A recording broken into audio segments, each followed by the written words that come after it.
5 characters in search of an exit, without a purpose nor explanation as to why they are in each other's company, without a feasible escape route from the abyss they're seemingly trapped in. But the answers to where the story ahead takes us will surely make this episode of The Twilight Zone a beloved tale yet to be seen.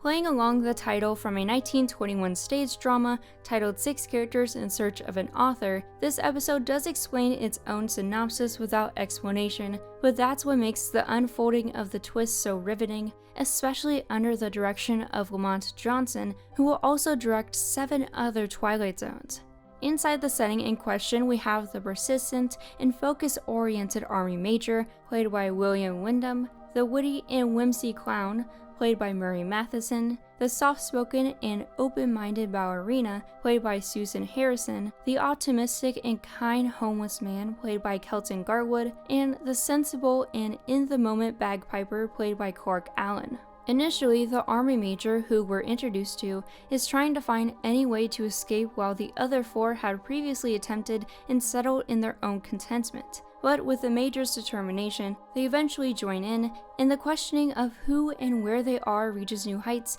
of what the Twilight Zone is capable of. Although all the actors embody a characterization of their given personalities, each of them have their own moments to make their roles their own. This episode's brilliance is keeping them unique from an archetype of a person through both their line delivery and their costumes by Patty Saunders. And this is quite important to mention because under soft lighting and a gray backdrop, they aren't polished and shown in raw close-up shots unless they're talking amongst each other, which are documented in wider or bird's eye viewpoints. And through those back and forth moments and even in their movements, the theatrical performance of it offers some wonderful one-liners. All of us, we are in hell. God help us. The set itself is also a very memorable one in the series and would even see an appearance elsewhere. It has 2 pieces of round aluminum, one vertical and one horizontal, so indirect lighting and reflection could be successful. As for the climbing sequences, which add a lovely camera variety and dimension to the already intimate space, the horizontal piece was placed at a 45-degree angle and a mattress was placed at the bottom for the stunt cast in case there were any injuries. Oh, and of course, it's important for me to say that Sterling does hover over the top of the events seen by the 5 characters, which I believed was a really clever way to include him into the anonymity of our twist. And I do say this because at the episode's resolution, the characters are revealed to have been donated as part of a 17th annual Christmas doll drive, and that is why the room would occasionally shake from bell sounds. The sound effect, as well as verbal inferences that range from needing no food or water to the curiosity of what pain or emotions feel like, were actually integral parts of cluing us in on how inanimate they really are. And as it's said in the Twilight Zone Companions, for the desired effect of the dolls to be inside the toy barrel, life-size mannequin bodies were placed and included painted-on masks replicating the actresses' faces, which made the subtle gesture of movement and teardrops from the ballerina to be enchantingly realistic.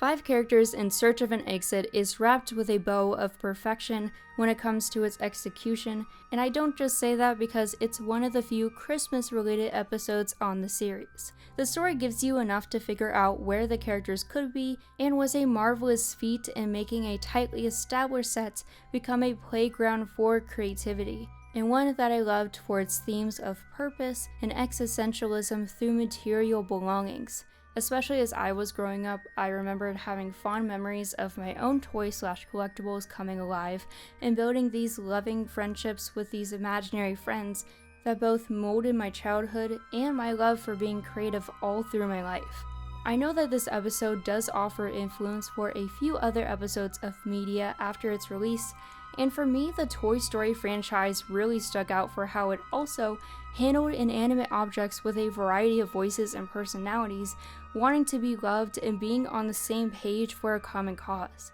And for that reason, I couldn't help but feel so attached to this episode for predating the concept and mastering it in a shorter time frame. And this episode will definitely be one that I cherish for how the series never ceases to amaze me with how it can make anything from the realm of imagination come alive.